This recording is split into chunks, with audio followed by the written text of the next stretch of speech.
इस कहानी के पहले भाग में आपने देखा कि कैसे रति की शादी एक ऐसे घर में हो जाती है जहां उसकी सास सौतेली होती है और वो पूरे घर वालों को अपने इशारों पर नचाती है। रति छत से सूखे कपड़े उतार कर ले जा रही थी कि तभी उसकी नजर लक्ष्मी पर पड़ती है, जो किसी तरह चोरी से सुनील की अलमारी खोलने की कोशिश कर रही होती है। अरे, ये माँ जी को क्या हो गया? चोरों जैसे क्यों आप मेरी अलमारी खोल रही हैं माँ जी? आपको क्या चाहिए मुझे बताइए। अरे वाह, क्या चाहिए मुझे बताइए। अरे मैं इस घर की मालकिन हूँ, पूरा घर मेरे इशारों पर नाचता है और तुम्हें बताऊं कि मुझे क्या चाहिए। हट यहाँ से। और वो उसे जोर से धक्का देती है। जैसे ही लक्ष्मी रति को धक्का देती है, उसके सर पर चोट लग जाती है और वो बेहोश होकर गिर जाती है। रति के आसपास पूरा परिवार खड़ा रहता है। डॉक्टर जैसे ही उसे देखकर जाता है, रति को होश आता है। अरे बेटा, तुम दूर क्यों खड़े हो? मेरे पास आओ, मैं तुम्हारी माँ हूँ, कमला। रति के मुंह से लक्ष्मी सारंग की माँ का नाम सुनती है तो हैरान सी रह जाती है। क्या बोला रति बहू? चुप कर डायन, तूने मेरे पति और बेटे का हाल बेहाल कर दिया। अब तू मेरी बहू को भी गुलाम बनाना चाहती है? रुक, अभी मजा चखाती हूँ। ये कहकर जैसे उसे पकड़ने की कोशिश करती है, लक्ष्मी वहां से भाग जाती है। लक्ष्मी के जाने के बाद रति अपने ससुर और पति की तरफ देखकर मुस्कुरा देती है। दोनों समझ जाते हैं कि ये रति की चाल है। अगली सुबह लक्ष्मी का पति खाना लेकर खेत में जाने के लिए निकल ही रहा होता है कि लक्ष्मी उसे रोक देती है। अरे कहाँ चल दिए खाना लेकर? आज घर का काम कौन करेगा? तभी पीछे से रति आ जाती है और जोर से चिल्लाती है। कौन इनको काम पर जाने से रोक रहा है? मैं अभी उसे मजा चखाती हूँ।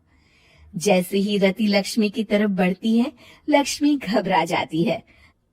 मैं तो मजाक कर रही थी बहन। आखिर मैं कौन होती हूँ रोकने वाली? मैं तो बस ये पूछ रही थी कि घर का काम कौन करेगा। कौन क्या? तू करेगी। चल उठा झाड़ू और शुरू हो जा। लक्ष्मी पूरे घर में झाड़ू पोछा लगा रही होती है कि अचानक सामने सारंग खड़ा हो जाता है। अच्छा माँ, मैं काम पर जा रहा हूँ। रति के मामा की फैक्ट्री है, मैं वहां आज से मैनेजर के तौर पर काम करूंगा। सैलरी भी अच्छी है। अरे सारंग, तुझे क्या जरूरत पड़ गई काम करने की? और बेटा, तू बाहर काम करेगा तो इस बड़े से घर को मैं कैसे संभालूंगी? अभी तो पूरा काम बाकी पड़ा है। तभी वहां रति आ जाती है। अरे बेटा सारंग, जा, नौकरी पे जा रहा है ना, जा। और हाँ, आते वक्त घर के लिए सब्जियां ले आना। ये लक्ष्मी बैठी बैठी मोटी हो रही है, जरा काम भी तो कर ले। सारंग के जाने के बाद, अच्छा लक्ष्मी, सुन जरा यहाँ। लक्ष्मी अपनी बहू रति को सारंग की पहली माँ जो मर गई है वो समझकर उसके पास जाती है। अरे बहन, ऐसा क्या हो गया जो तुम्हें वापस आना पड़ा? मैं तो बड़े ही प्यार से इस परिवार को चला रही थी। प्यार से तो मैं बहुत साल से तुझे मजा चखाना चाहती थी, लेकिन किसी औरत का शरीर मुझे नहीं मिल रहा था प्रवेश करने के लिए। अब से ना मैं बहू के शरीर में रहूंगी।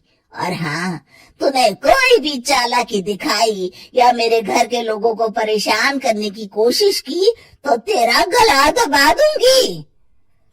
लक्ष्मी रति के मुंह से ये सुनकर डर जाती है और शाम को अपने बेटे और पति के सामने जाकर कहती है। तुम दोनों मुझे माफ कर दो। मैं अब तुम दोनों को कभी परेशान नहीं करूंगी। और बहू, तुम मेरी बेटी की तरह हो, बस अब बेटी की तरह ही बनकर रहना। लक्ष्मी उन लोगों को इतना कहकर वहां से चली जाती है और उसके जाने के बाद तीनों एक दूसरे की तरफ देखकर हंस देते हैं।